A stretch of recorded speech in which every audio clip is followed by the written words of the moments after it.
Hello everyone, this is Peter Garay from ManageXValue.com. In this video we are going to focus again on the materiality thresholds and how CISOs or anyone who is concerned about the recent SEC reporting requirements or disclosure requirements, how they can address materiality concerns with specific investments, and then how they can demonstrate those benefits internally or potential externally if needed. So when we look at the current risk analysis, if you can get to the risk inventory, and if we switch to, let's say, the income statement materiality level, then you can see now a ranked list of the risk events, specific reporting units or business units or organizational units as we call them. And they are ranked based on the likelihood that if that specific risk event happened, then the impact of that risk event would reach the materiality threshold. So in this case, what I want to focus on is the loss of high sensitivity investment client data risk event at online investment bank service organization unit, which basically has 32% likelihood that if it happened in a given year, then it would reach the materiality threshold that we define in the income statement materiality. So now let's focus on how a specific investment can address this type of materiality concern.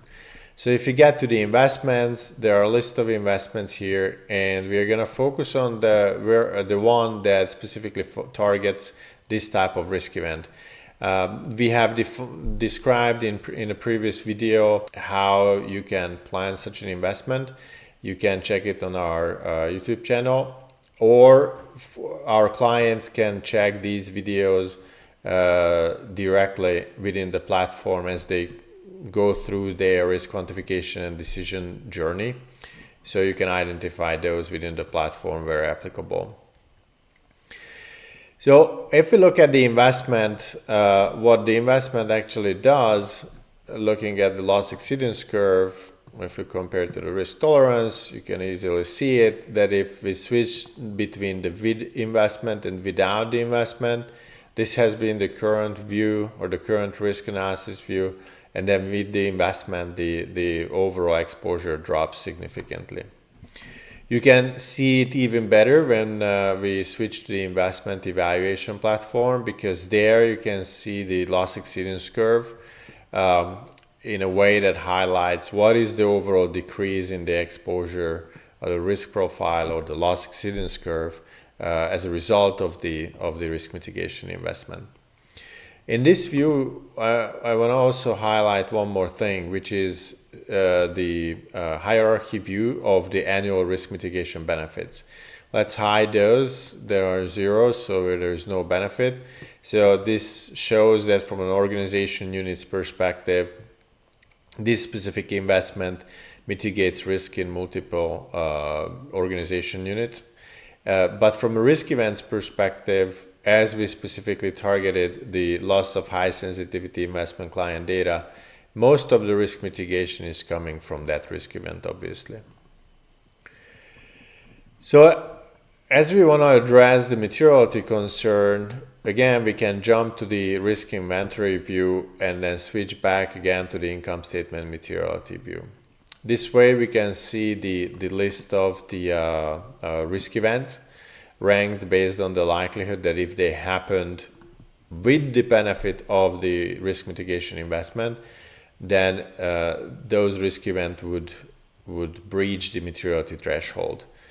Without the investment, that was the original view. You may remember we had a 32% likelihood for the loss of high sensitivity investment client data risk at the online investment bank service organization unit.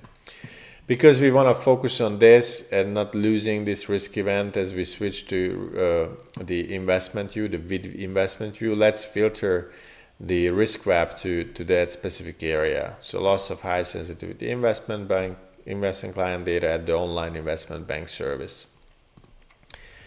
So once we apply it, you can see this is the only risk event that we have left without the investment benefits.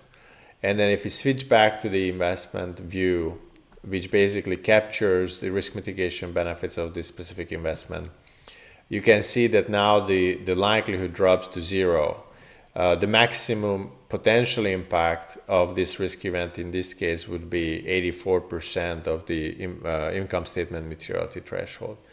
So that way, it becomes pretty simple to demonstrate that how specific investments would address these materiality threshold for anyone who is concerned. If a CISO, for example, needs to demonstrate the benefit of investments for a CFO or the board or the auditors.